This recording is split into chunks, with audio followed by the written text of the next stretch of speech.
Ever since I was born, I had the best friend anybody could have. Every day I'd be excited to come home from school knowing that he would be there waiting for me. Even if I was miserable, it was still rewarding to know that only he could comfort me. He's been there for me on days both good and bad, and I will forever be happy to know that he continues to be with me even to this day. Who is this best friend of mine, you say?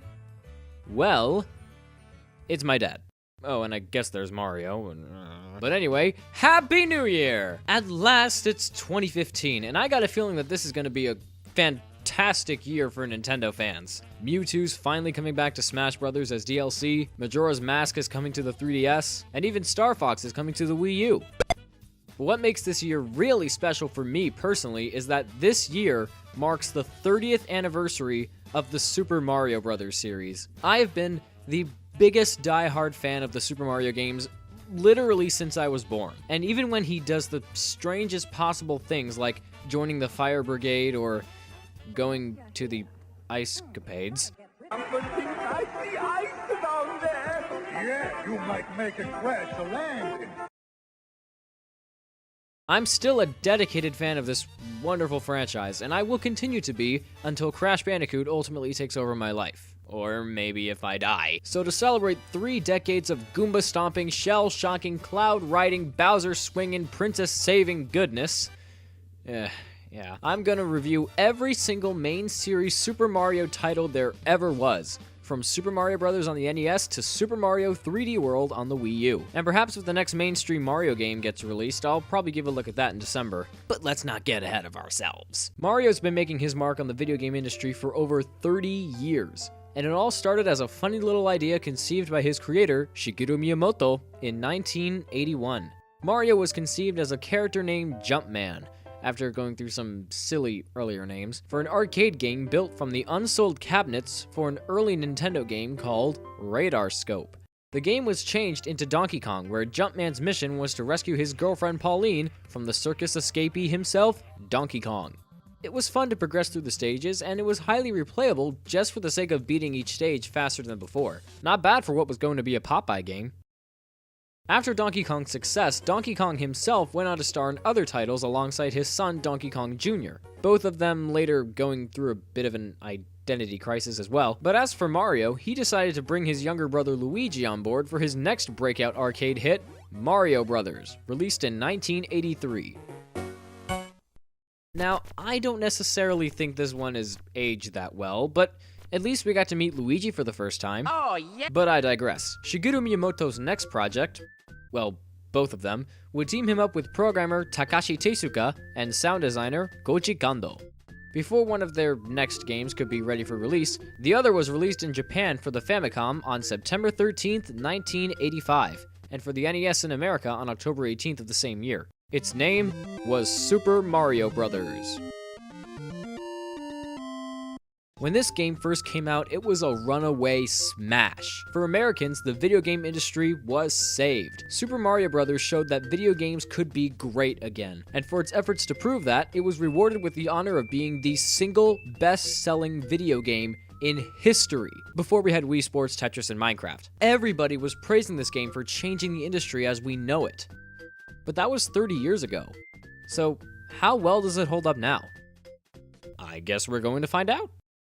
Now, keep in mind, this was back in the days when stories didn't serve that much of a purpose in video games. Heck, even I don't care about story in video games. That's why I can't play these games. So if anybody wanted to know what was going on in their games back then, they'd have to look it up in the instruction manual. And from what I can tell, the story of Super Mario Bros. Goes a little something like this.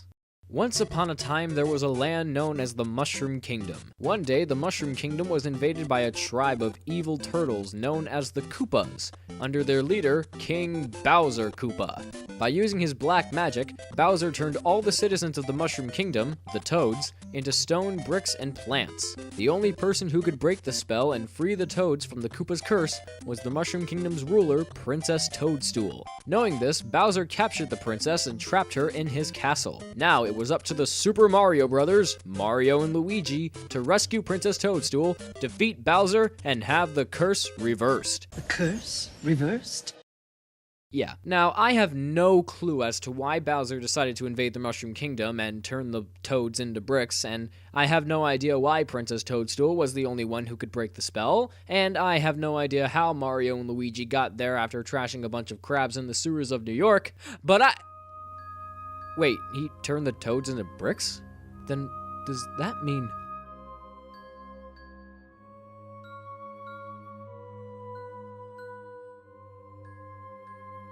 I'm probably overanalyzing. So when you start the game, you can select between playing alone or with a friend. That's nice and all, but I recommend playing alone. Having a friend means having to wait for each other to die before getting a turn. And if either you or your friend happens to be really good at the game, you're either gonna wait a really long time to play or just not play at all because the game might have already been beaten. Not to mention I've seen instances where the other player dies on the first level. What?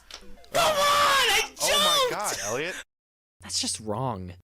The gameplay is fairly simple. You control Mario, or Luigi, as you use your Super Mario powers to get past enemies and other hazards to reach the end of the stage. On the way, Mario will have to think of ways to work around his terrible endurance. All it takes for Mario to die is one hit from an enemy.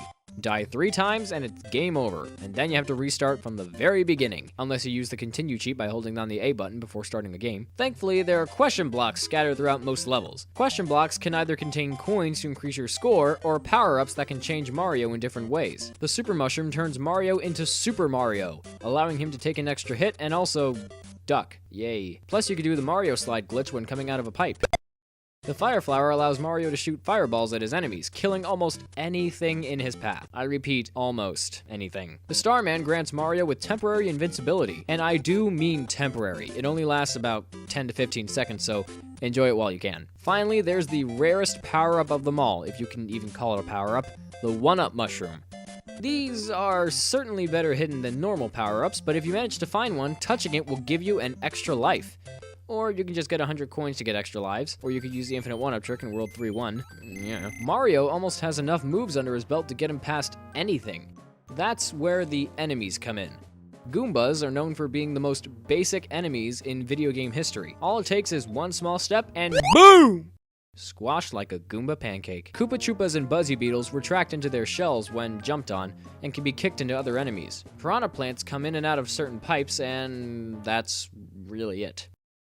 Lakitu rides around in a cloud and throws Spinies down on you, and they can't be killed without the Fire Flower or the Starman. But trust me when I say, none of them are nearly as bad as Hammer Brothers. These guys are relentless. They throw hammers at you, they're hard to dodge, hard to kill without the Fire Flower, and if you ignore them for too long, they'll start chasing you! Even when I'm not playing the game, just knowing that detail's freaky! Thanks, Did You Know Gaming.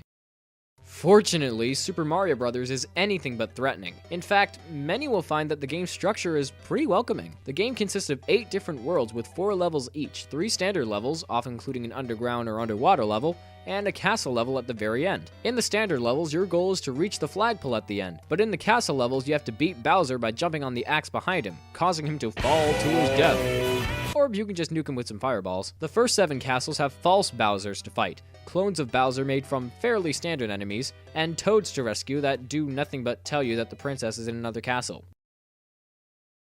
Great. But the real treasure awaits in the very last castle, as Princess Toadstool is there to reward you with a second quest.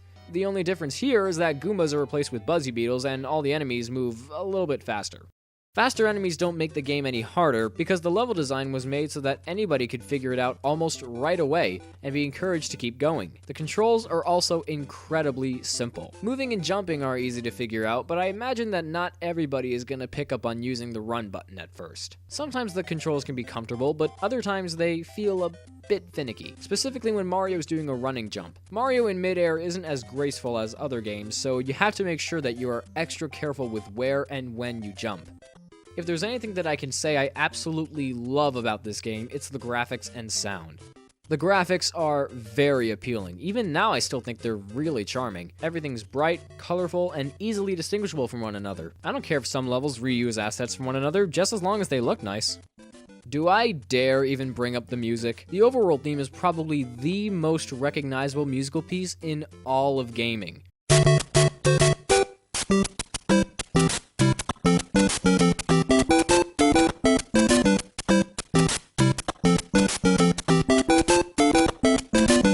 even those who've never even played a Mario game can probably recognize it as the Mario theme. It's constantly been remixed, rearranged, and reused in many future installments. And that's not the only thing recycled in Mario games, but that's for another time. So for now, what's my verdict on Super Mario Bros.? Well, honestly, I think it holds up really well.